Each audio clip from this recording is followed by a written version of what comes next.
हे what's up guys, welcome back once again. तो दोस्तों, आज की कहानी जो एक्सप्लेन करने जा रहे हैं वो असल में आपको यकीन करने पर मजबूर कर देगी कि सच में प्रेम पत्थर को भी पिघलाकर मोम बना सकता है। तो चलिए शुरू करते हैं। कहानी की शुरुआत होती है और हम जैंग को देखते हैं, जिसका काम है लोगों से पैसे निकलवाना जिन्होंने लोन लेने के बाद सही समय पर पैसे चुकाए नहीं हो। इसीलिए वो आज मोंग नाम के आदमी के पास जाता है, उसे पैसे मांगता है, उसे काफ़ी मारता है, पीटता है। लेकिन मोंग उसे कहता है कि जो भी कुछ उसके पैसे थे उसने अपनी बेटी की सर्जरी में लगा दिए। आज उसका ऑपरेशन है, इसीलिए आज उसके पास एक भी पैसे नहीं है। अगर उसे उसकी जान चाहिए तो वो ले ले। लेकिन जैंग उसकी बातों से काफ़ी उदास हो जाता है और उसे पैसे लेने के बजाय उल्टा उसे कुछ पैसे देकर चला जाता है। लेकिन जब ये बात उसकी बॉस को पता चलती है तो उसे बहुत सुनाती है और कहती है कि ये हमारे धंधे का वसूल नहीं है। इसीलिए वो उसे एक हॉस्पिटल में भेजती है, जहाँ पर इस कहानी की दूसरी किरदार हम टिंग को देखते हैं, जो कि मोंग की बेटी है। वो लोग ज़बरदस्ती किसी पेपर पर उससे साइन ले लेते हैं, लेकिन उस दौरान जैंग उसको ही देखे जा रहा था। उसे कुछ महसूस हो रहा था, पर वो अपना काम करके वहाँ से निकल जाता है, क्योंकि इस बारी वो अपने बॉस के सामने बेइज्जत नहीं होना चाहता। और उसकी नीस हमेशा उससे पैसे मांगा करती है, क्योंकि उसे बहुत सारी मेकअप किट बाय करनी होती है। खैर, उस दिन के बाद से जैंग अब धीरे धीरे करके टिंग के बारे में सोचना शुरू कर देता है। यहाँ तक कि वो कई जगह उसका पीछा भी करता है, पर हद तो तब हो जाती है जब वो उसकी वर्क प्लेस पर पहुँच जाता है, जो कि एक बैंक थी। जिस चीज़ को देखकर टिंग बहुत ज़्यादा गुस्सा होती है, लेकिन जैंग उसे बार बार अलग तरीके से बताता है कि कैसे वो अपने डैड का लोन चुका सकती है। पर टिंग कहती है कि उसे उसके तरीकों की ज़रूरत नहीं है, इसीलिए वो दूसरे काउंटर पर जाए। पर जैंग ने उस लाइन की सारी टिकट को खरीद लिया था, जिस चीज़ को देखकर अब टिंग को गुस्सा आ जाता है और मैनेजर को बुलाकर वो कंप्लेन करती है, जो आकर टिंग के कंधे पर हाथ रख देता है। और उसे देखकर जैंग को इतना गुस्सा आता है कि वो उसे वहीं सबके सामने बहुत मारता है, जिस चीज़ से ये साफ पता चल रहा था कि वो कहीं ना कहीं उसे पसंद करने लगा है। लेकिन क्या ऐसा भी पॉसिबल है?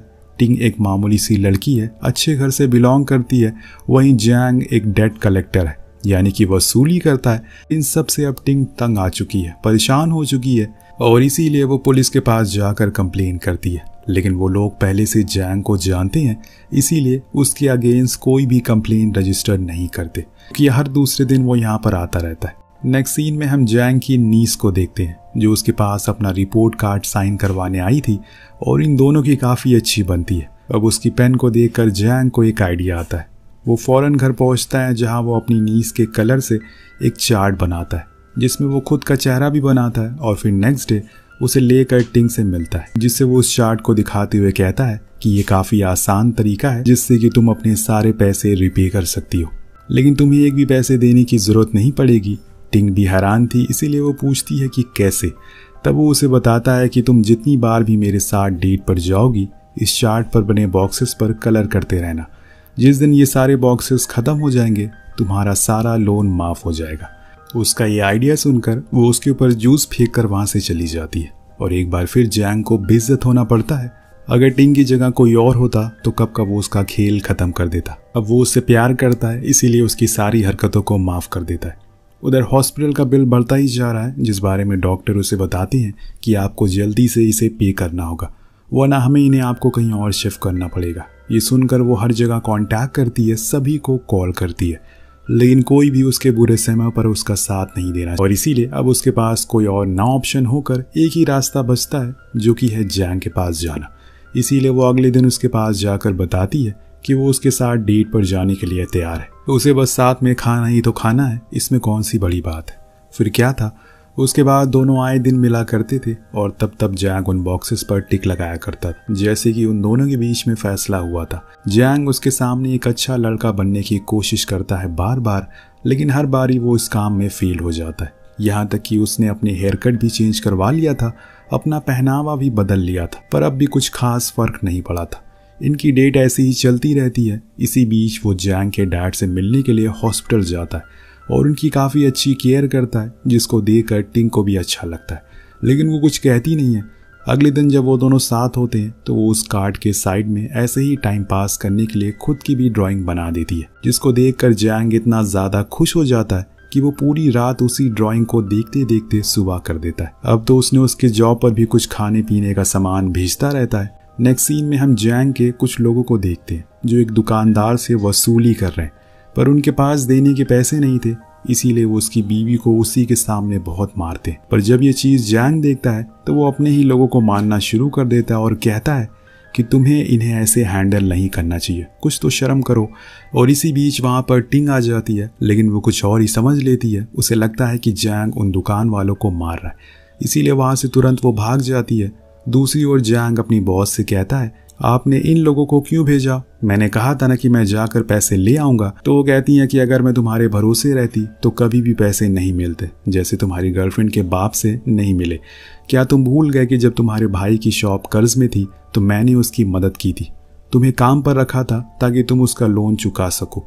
अगर तुम वो भी नहीं कर पा रहे हो तो बोल दो, मैं जाकर उससे पैसे निकलवा लेती हूँ।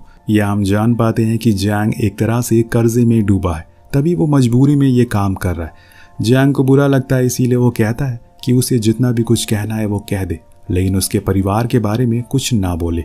वहीं अगले दिन जब टिंग हॉस्पिटल पहुंचती है तो देखती है कि वहां पर उसके डैड नहीं है। स्टाफ से पता चलता है कि वो तो टेरिस पर है।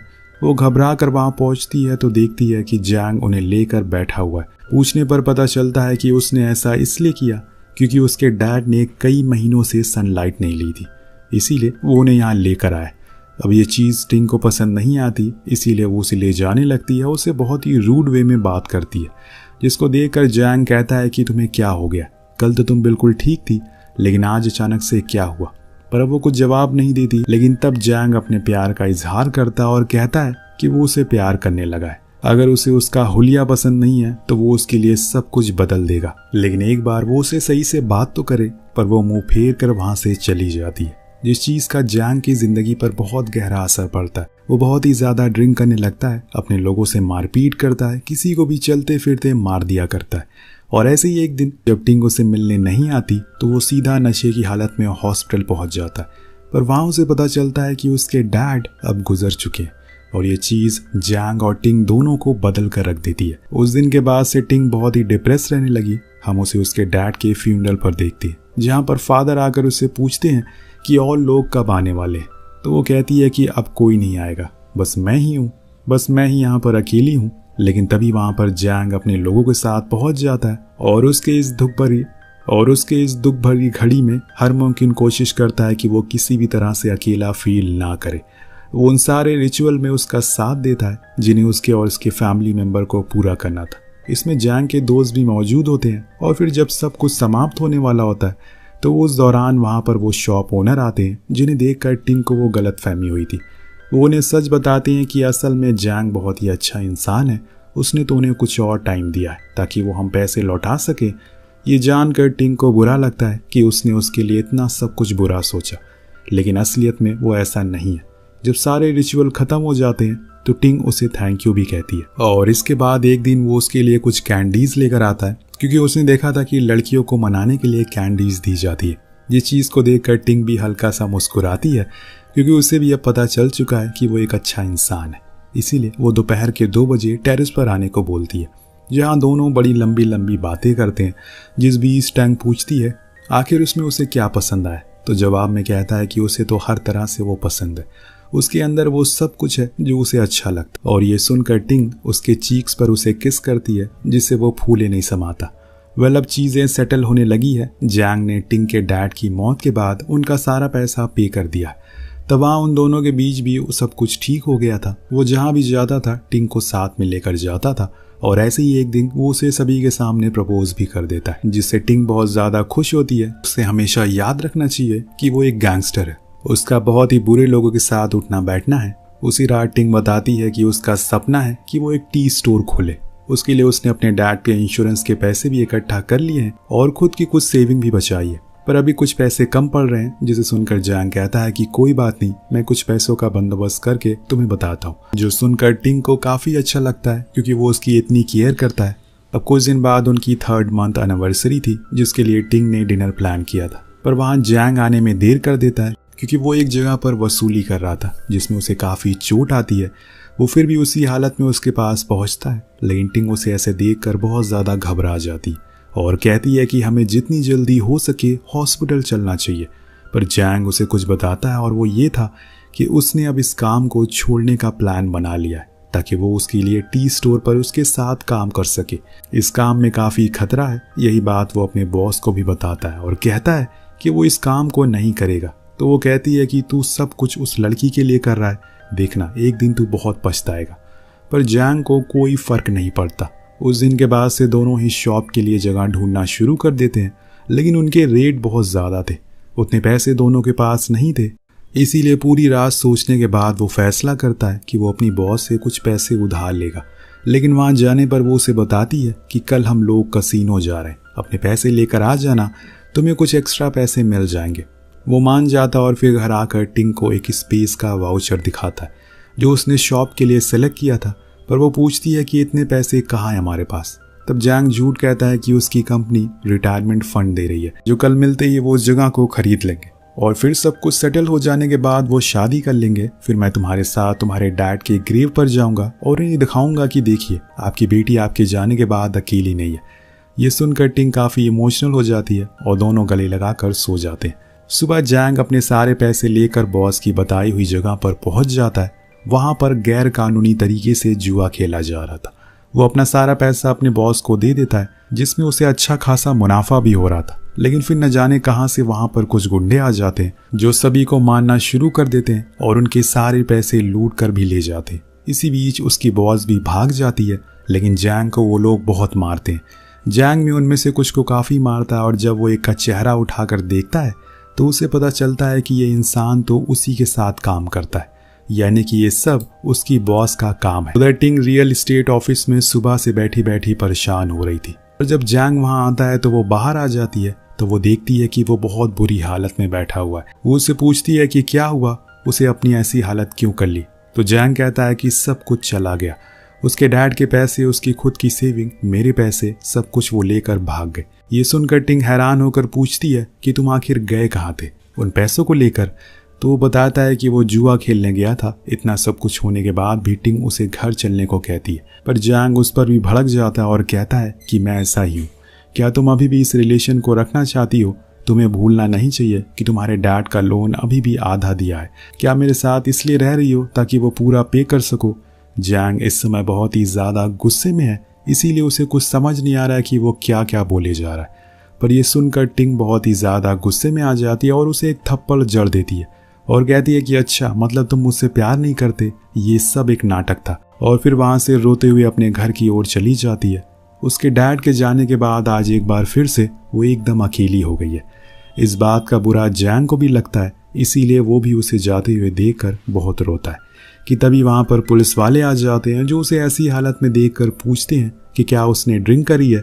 तो उन्हें गुस्से में धक्का देकर वो बोलता है कि क्या अब मैं ड्रिंक भी नहीं कर सकता। ये बोलकर वो उन्हें बहुत मारता है, जिस वजह से फाइनली उसे जेल हो जाती है। जब 6 महीने के बाद उसे अच्छे बिहेवियर की वजह से पैरोल मिलती है तो वो सबसे पहले एक आदमी के पास जाता है और अपनी बॉस के बारे में पूछता है और कहता है कि वो जिन पैसों को लेकर भागी है वो उसके नहीं थे। नेक्स्ट सीन में हमें पता चलता है कि अब उसकी बॉस, जो कि एक वसूली का काम करती थी, वो अब एक पॉलिटिशियन बन गई है, जो कि होना ही था। तो जैंग उसके पास जाकर उन पैसों को लौटाने को कहता है, पर वो तो साफ इनकार कर देती है कि उसे उन पैसों के बारे में कुछ भी पता नहीं है। वो तो ये तक कह देती है कि वो कौन है, जो सुनकर जैंग उसके सामने हाथ पांव जोड़ता है, पर वो लोग उसे भगा देते हैं। जिसके बाद जैंग वहाँ से टिंग को ढूंढते हुए उसके पते पर पहुँचता है, जहाँ उसे पता चलता है कि वो बहुत ही गरीबी में अपनी ज़िंदगी गुजार रही है, क्योंकि उसका सारा पैसा सब कुछ चला गया और ये सब उसी की वजह से हो रहा है। इसी बीच जैंग की नाक से खून आने लगता है, लेकिन अब वो अगले दिन फिर से अपनी बॉस के ऑफिस पहुँचता है और वहाँ सभी को मार देता है और हाथ में एक सिलेंडर लेकर बैठ जाता है। जब वो बॉस वहाँ आती है तो वो उसे बोलता है कि मुझे वो पैसे दे दो, क्योंकि मेरे पास ज़्यादा टाइम नहीं है, अगर ऐसा नहीं हुआ तो ये पूरी बिल्डिंग मैं उड़ा दूंगा। कहानी यहाँ पर फ्लैशबैक में पहुँचती है, जहाँ पर हम जैंग को जेल में देखते हैं, लेकिन अचानक वो बेहोश हो जाता है। डॉक्टर से पता चलता है कि उसे ब्रेन ट्यूमर है और उसी के इलाज के लिए उसे पैरोल दी गई है। सीन फिर से प्रेजेंट में आता है, जहाँ वो अभी भी अपनी बॉस से पैसे मांगते हुए कहता है कि मेरे पास ज़्यादा समय नहीं बचा, मैं वादा करता हूँ कि अगले जन्म में वो सब पैसे आपको रिपे कर दूंगा, पर वो मुझे अभी लौटा दो, क्योंकि वो मेरे नहीं है, किसी और ने भरोसा करके मुझे दिए थे। उसकी बॉस डर के वो उन पैसों को लौटा देती है, जिन्हें लेकर जैंग सीधा टिंग के पास पहुंचता है और कहता है कि ये लो तुम्हारे पैसे लेकर मैं आऊँ। तो वो उससे कहती है कि तुम्हें क्या लगता है कि मैं उस दिन पैसों के लिए वहाँ से गई थी। ये बोलकर वो वहाँ से आगे बढ़ना शुरू हो जाती है, पर जैंग बार बार उसे उन पैसों को लेने को कहता है, जिसे वो गुस्से में उसे एक थप्पड़ मार देती है, जिसके झटके से एक बार फिर से जैंग के सर में दर्द होना शुरू हो जाता है। तो वो उसे पीछे से पकड़कर भीख मांगता है कि बस मेरे साथ 1 मिनट रुक जाओ, मुझसे बात कर लो, मुझे खुद नहीं पता कि कल मेरे साथ क्या हो जाए। लेकिन टिंग नहीं रुकती और धक्का मार के वहाँ से चली जाती है। वो वहीं बैठा रहता है। जब दर्द ठीक हो जाता है तो हम उसे एक बार फिर से पुलिस स्टेशन में देखते हैं, जहाँ उसके परिवार को बुलाया जाता है। लेकिन अब उसके डैड उससे परेशान हो गए और आज वो भी उसे बहुत सुनाते हैं कि वो एक नालायक है। अगर उसने अच्छा काम किया होता तो उन्हें इतनी बेइज्जती ना झेलनी पड़ती। अब घर जाने पर उसकी अपने ब्रदर इन लॉ से भी बहस हो जाती है इसी चीज़ को लेकर। लेकिन देर रात वो अपने डैड के पास जाता है और उनके पैर दबाते हुए कहता है कि मैं कल ही जा रहा हूँ, अगर मुझसे कोई भी गलती हुई हो तो मुझे माफ़ कर देना। उसके बाद से वो जितने भी दिन रहता है बस हर दिन छुप छुप कर टिंग को देखता रहता है। एक दिन वो रोड के बीच में बेहोश हो जाता है जब वो दूर से टिंग को कैफे में बैठा हुआ देख रहा था। कुछ घंटों के बाद जब उसकी आंख खुली तो पता चला कि उसे कोई टिंग नाम की लड़की यहाँ पर लेकर आई है। कुछ देर बाद जब वहाँ पर टिंग पहुँचती है तब तक वो जा चुका था। अब पूछने पर पता चलता है कि वो बस स्टॉप पर गया था। अब टिंग को उसकी बीमारी के बारे में पता चल गया था, इसीलिए वो भागते हुए वहाँ से पैदल ही बस स्टॉप की ओर जाने लगती है, क्योंकि उसे पता चल गया था कि वो जेल से बाहर इसीलिए आया ताकि वो उसके पैसे को लौटा सके। टिंग को ये सोचकर बहुत ज़्यादा बुरा लगता है कि उसने उसे दर्द में भी थप्पड़ मार दिया। अंदर पहुंचने पर उसे कुछ दूरी पर वो खड़ा मिलता है। वो फौरन भागते हुए जाकर उसे गले मिलती है और रोते हुए कहती है कि अब वो उसे फिर से छोड़कर ना जाए, वरना वो फिर से अकेली पड़ जाएगी।